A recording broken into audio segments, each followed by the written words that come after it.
Russ, congratulations on moving up to number 7 on the assist list. You know, given where you came from, to you know, be sitting here and thinking about passing Magic Johnson on that all-time list, like, just what's that mean to you? How special is it, and what are your thoughts right now?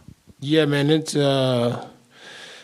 you know, I'm before I speak and say anything, I'm truly blessed and thankful, you know, to the man above for just allowing me and gifting me with the talent to go out and play basketball. And as for passing Magic, it's and it's an honor. You know, Magic is one of the greats, and I mentioned this a little earlier, but you know, yes, Magic did a lot of great things on the court, but growing up in inner city Los Angeles, you know, Magic did a lot for the underserved. Continue to do a lot. Something that I've kind of modeled and wanted to make sure the philanthropy side was done. And I think for him, that is something that I'm, you know, grateful to be able to pass him, just because he's such a legend in so many different ways, and I'm grateful to be able to pass him now. So. Russ, a little more hyping you up with accolades. Yeah. Not only passing Magic today, you did it while crossing the 2,000 threshold in steals. Oh. As that little kid growing up in Oh, LA, did you think something like this would be possible? Never in my life. Never, man. I can't even. That's why I don't really take credit, and I can't even imagine. I mean, I grew up wanting to play football. Like I grew up football player, playing football. You know, taking a bus, going to the park, playing, just being a normal kid in the city, and things happen so fast for me. And I always knew, though, if given an opportunity to be able to be somebody, I would take full advantage of it. And, you know, that's why every time I step on the floor, I don't take anything for granted. I don't take plays or anything for granted, because, you know, this was given to me not just for basketball, but to use as a platform to be able to help and inspire other people. So I hope the way I play the game, I hope the way people see it, me competing, and yes, the records are all great, but I hope it inspires other people and people across the world to do great things in their lives as well. Russ, you've made an entire career out of being a do-it-all guard. I want to Yeah. ask you about Nick Clifford. I Yeah. mean, rebounding, scoring, steals.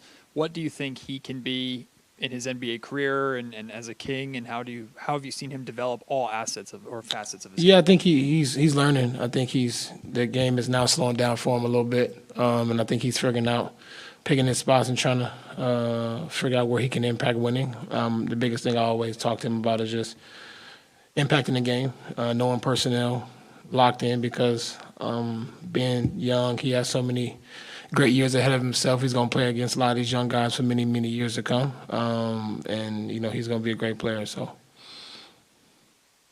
hey Russ, you're shooting the three at one of the better clips in your career this year.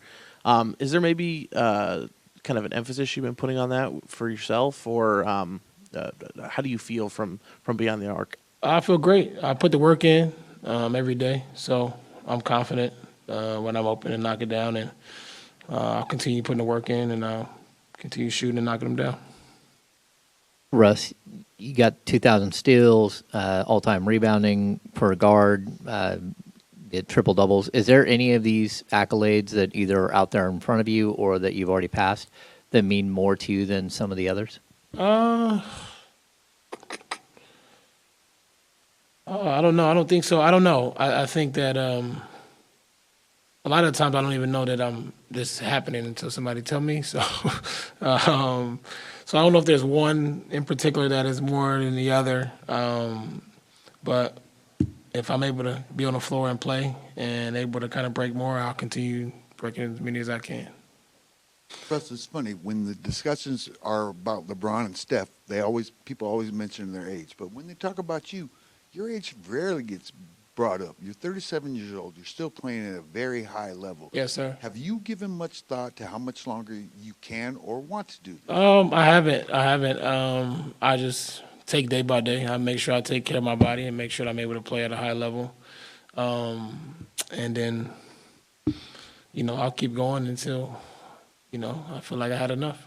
I meant to ask you the other night when you talked about football, do you bring any type of football mentality or mentality as a football player that you had to the game of basketball? Yeah. I mean, if you guys can tell, all this aggression and everything went around. And when I first started, man, I remember I used to get so many charges, man. I used to run people over, jump, and get so many charges, and not so many as of late. But I used to just be aggressive, and I think that for me, that came from growing up, came from my football mentality and playing football. And for you guys that's going to ask, I played running back when I was younger, so that was my position, and I played linebacker too. So I like to hit.